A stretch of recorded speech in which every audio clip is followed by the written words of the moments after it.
If you're anything like me, having to read rules in a rulebook makes a lot of games inaccessible. So, if you've been wanting to learn Star Wars Unlimited, but the rulebook feels like a lot, this video will make it simple.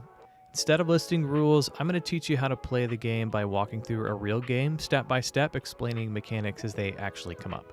By the end, you'll understand how a full game flows naturally, so let's start. At the start of the game, you're going to need 4 things: a leader, a base, a deck, and some damage counters. Your deck should contain 50 cards or more, because this is Star Wars Unlimited after all. However, 50 cards is recommended simply because it makes all the cards in your deck more accessible.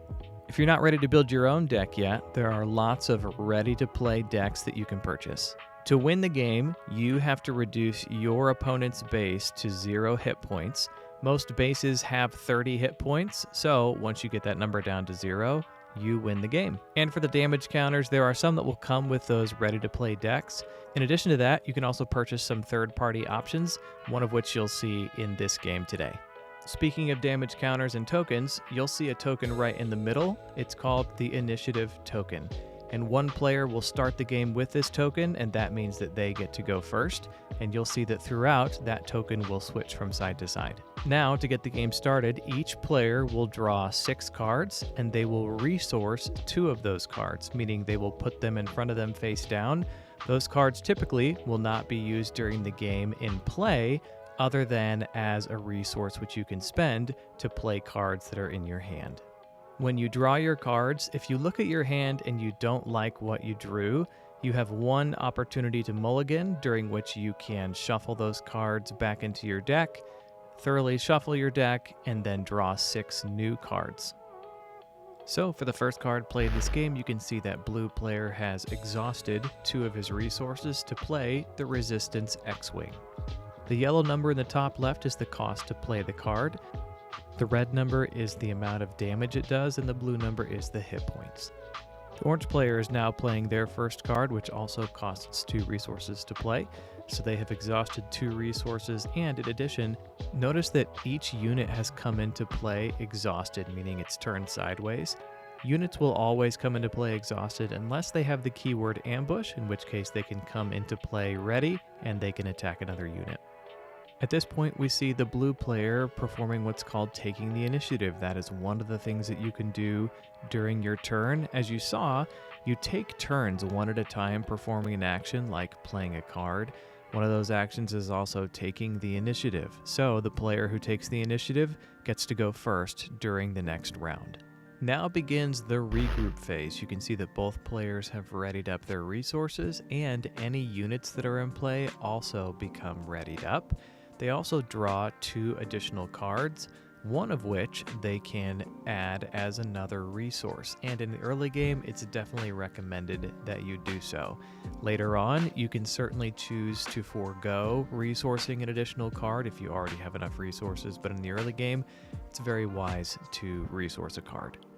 We're now back to the action phase, and the blue player is demonstrating another action that you can take during your turn, which is utilizing your leader. Your leader has a baked-in action that you can perform, and for Chewbacca, it is play a unit that costs 3 or less from your hand. Paying its cost, it gains Sentinel for this phase.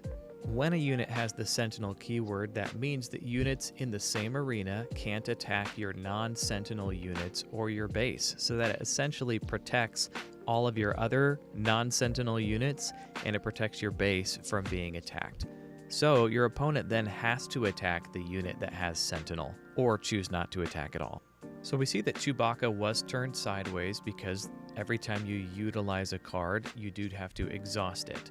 Now, the player will also play the card that the Chewbacca card allowed him to play. One clarification here, as you can see, this card actually already has the Sentinel keyword baked into the card, so using Chewbacca wasn't really necessary here. However, it did help to illustrate the use of a leader. Now, this Academy Graduate card illustrates a new keyword that's really helpful, and that is the piloting keyword. So you can see the cost that's right next to the word piloting. So it costs 2 resources to play this unit as an upgrade on a friendly vehicle that doesn't have a pilot on it already. And at the bottom of the card, you can see that that unit that it's attached to will get +1 damage and +2 health. This pilot could also be played as a regular ground unit, and those numbers are reflected up above the piloting keyword. Additionally, the unit that the Academy graduate is attached to has a buff built into the card that it gets +1/+1 anytime a pilot is attached to it. You can see that the blue player has a special token that's on that card. That's one of the benefits of buying an upgraded set of tokens, just a lot more clarity when you're playing the game. Next, we'll see the orange player is going to spend 2 resources to play the Outland Tie Vanguard, which allows them to give an experience token to another unit that costs 3 or less. And without an upgraded token set, what you would use is another card like it's shown here, where you slide it underneath the card that you're going to upgrade. If you buy a pre-built deck, you'll get some of those token upgrades inside. The blue player has just attacked with the Resistance X-Wing and did 4 damage to base, and you can see that those damage counters are now on the orange player's base. The orange player now has only one option as far as what he can attack, because the opposing team has a Sentinel in the same arena. This attack demonstrates a really important part of the game, and that is that when you do attack damage to another unit, that unit also does damage back to you in return. So, the orange team's unit was defeated because of that damage that's done in return, but they didn't really have a lot of options because they have to get that Sentinel unit out of the way before they can attack the base in that arena. Because the blue player does not have any cards in his hand that only cost 1 resource, he's going to choose to take the initiative during this turn so he can go first next round. Whereas the orange player does have a card that only costs 1, so he'll play that card. This card allows him to search his deck for a bounty hunter, item, or transport card. In addition to that, it also has the smuggle keyword at the bottom, and that means that if the player had chosen to use this card as a resource card, so he could pay a total of 3 resources to play that card from the resource pile, and then take another card from the top of the deck and utilize that as the resource in its stead. The value of this keyword is it allows you to resource cards that you'd like to be able to use later, and in the later game you'll have access to more resources and then could employ those to play those cards at a later time. Now the orange player is sorting through those 10 cards to determine which one he's going to use, and when he does choose, he'll then reveal that card to the other player and take the remaining cards and put them on the bottom of his deck. Now that those cards are on the bottom of his deck, the orange player will pass, which then brings us to the next regroup phase. As a reminder, when you regroup, you will ready up all of your resources and all of your units. You'll then draw 2 cards, and you can resource one of those cards. Remember, some of those cards may have that smuggle keyword, in which case you could resource one of those to be used at a later time. The only catch is that there will be a slightly higher cost. The blue player has the initiative and gets to go first, so they will play the medical frigate, and that costs 4 resources, so they exhaust all of those, and when that frigate attacks, it can heal 2 damage from another unit. But remember, it does come into play exhausted. And it looks like the player decided that he was going to be using Chewbacca's ability when playing that card. Technically, that should only be done with a card that costs 3 or less, and if it did, then this unit would gain Sentinel for this phase. The orange player will now play the Outlaw Corona card, which has a new keyword for us, and that's Bounty. Anytime one of your units has a bounty on it, if your opponent defeats that unit, they get the benefit that's listed on that card. So in this case, the opponent would be able to take the top card of their deck and play it as a resource. Typically, units that have a bounty on them are more powerful than another unit might be, and that's why they have a bounty included on them. Next, the blue player is going to do 4 damage to the orange player's base, and the orange player is going to take out one of the blue player's sentinels. And remember, anytime you attack another unit, you will receive damage in return, and so the orange player's unit is defeated, but so is the sentinel unit for the blue player. So, after this regroup phase, the current sentinel unit will lose its sentinel ability because Chewbacca's ability only lasts for 1 round, and that means that now the orange player can attack the base through the space unit side. The blue player just took the initiative and orange player passed, so it's time for another regroup phase. All resources are readied, all units are readied. We draw 2 cards, we resource 1, and play continues. The blue player is now going to utilize Chewbacca's ability again to bring a new unit in that costs 3 or less, and that unit will have Sentinel for this phase. The Millennium Falcon unit allows you to play or deploy 1 additional pilot on this unit, and you also get a buff of 1 extra damage for every pilot on the unit. The orange player is going to spend 3 resources to bring in the Black Sun Starfighter, which has Sentinel baked into it. So again, now the blue player is not going to be able to attack the orange player's base on the space side unless it first defeats the Sentinel. The blue player is now going to deploy R2-D2 as a pilot on the Millennium Falcon. You can see that the piloting cost is 0, so this costs no resources, and the attached unit gains the ability to have an additional pilot on the unit. So technically, this Millennium Falcon could now have 3 pilots on it, since the Falcon itself already has this built-in mechanic. And remember, the Falcon also gets +1 damage for every pilot that is on it, so that's why this player has put that +1 on the Falcon. Now the orange player is going to attack the blue player's Sentinel with the Outlaw Corona, and there's a little mistake that happens here. So the unit is then defeated by the damage in return, and it looks like the orange player took the bounty for himself when really it's the opposing player that should take that bounty. So the blue player would have the option to take a card from the top of his deck and resource it. The orange player does not have that option. Blue is now going to attack with the medical frigate, and he's going to attack the orange player's Sentinel. Now, he'll also take damage in return, but the Sentinel is defeated.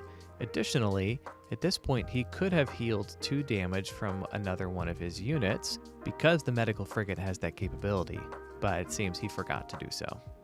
Now, the orange player takes the initiative, the blue player passes, and we begin the regroup phase again.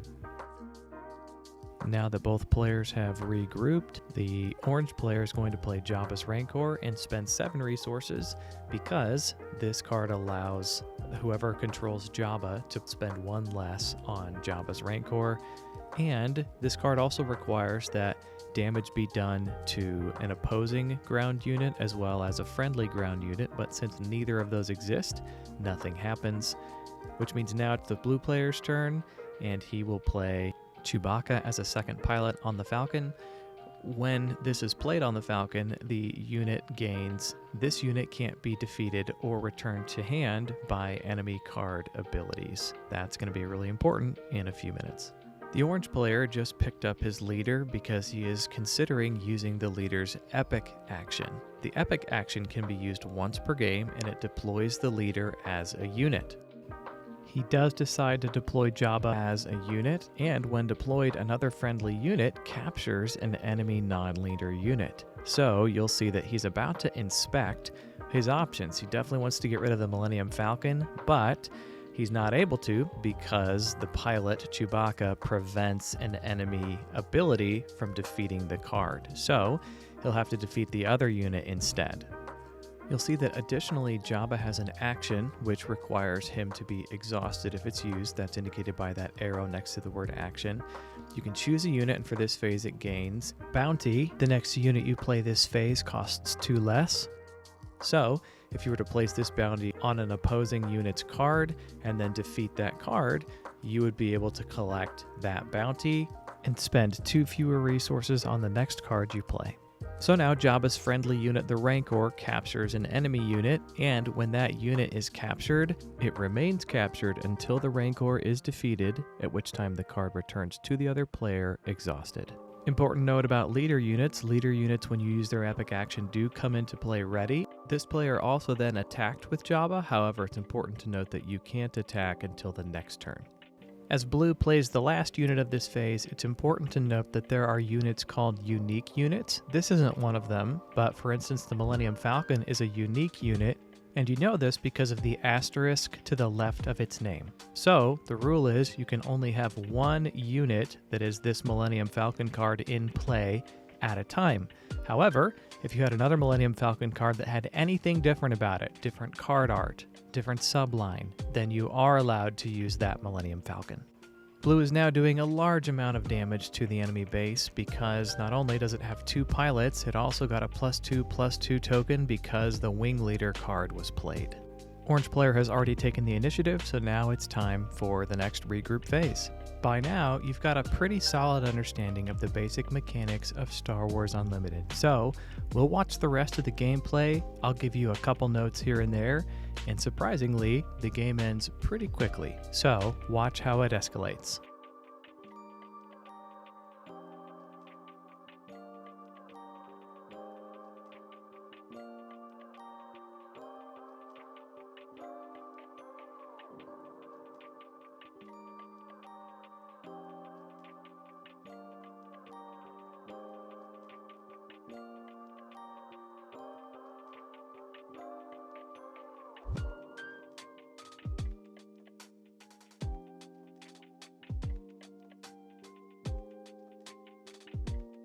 Blue player is now deciding if he will utilize his leader's epic action, which he will, so he's going to bring Chewbacca into play, and that introduces a new keyword for us, and that's the keyword Grit. This unit gets +1 attack for each damage on it. So, he now does 2 damage to the opponent's base, and the opponent will now play a card. One other important note about deploying your leader as a unit is that you have to have a certain number of resources to be able to do that. You don't have to spend any of those resources to deploy the leader, but you do have to have a certain number of resources, and that number will be shown on the card.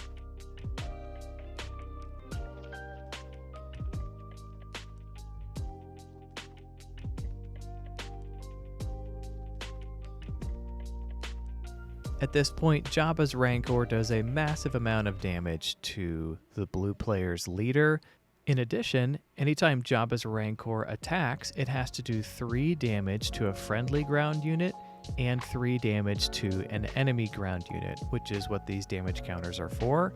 So he'll damage Jabba, and then he'll damage the Gentle Giant.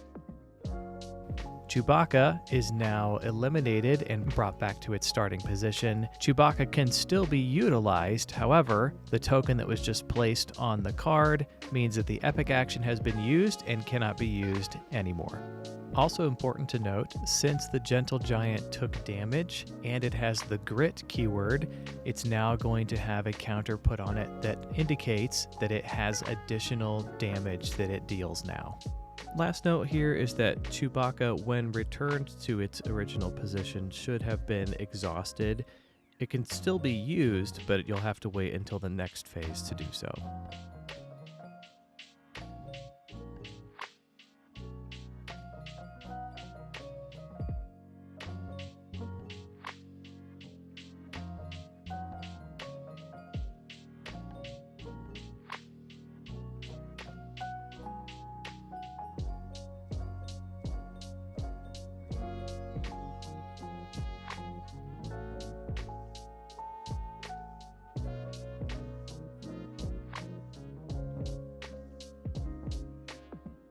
A key play here, the blue player decides to take the initiative, and with the power that the Millennium Falcon has, it will be plenty in the next phase to destroy the base of the orange player.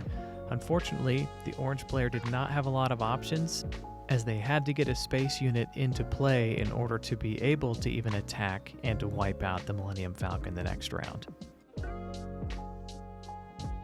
So the orange player passes, and the final regroup phase begins. And as you can imagine, in the next round, the first thing that the blue player does is use the Millennium Falcon to defeat the other player and to win the game. So that, my friends, is Star Wars Unlimited. And at the end of this video, you may be feeling like, well, I'm not sure if I'm going to be able to remember all those rules. And my encouragement to you would be, just break the rules. Start playing the game. You'll probably do some of the mechanics wrong, and it doesn't really matter because I messed the game up a lot when I was first starting out too. So just play the game, enjoy it, and remember, be good to yourself, and we'll see you in the next video.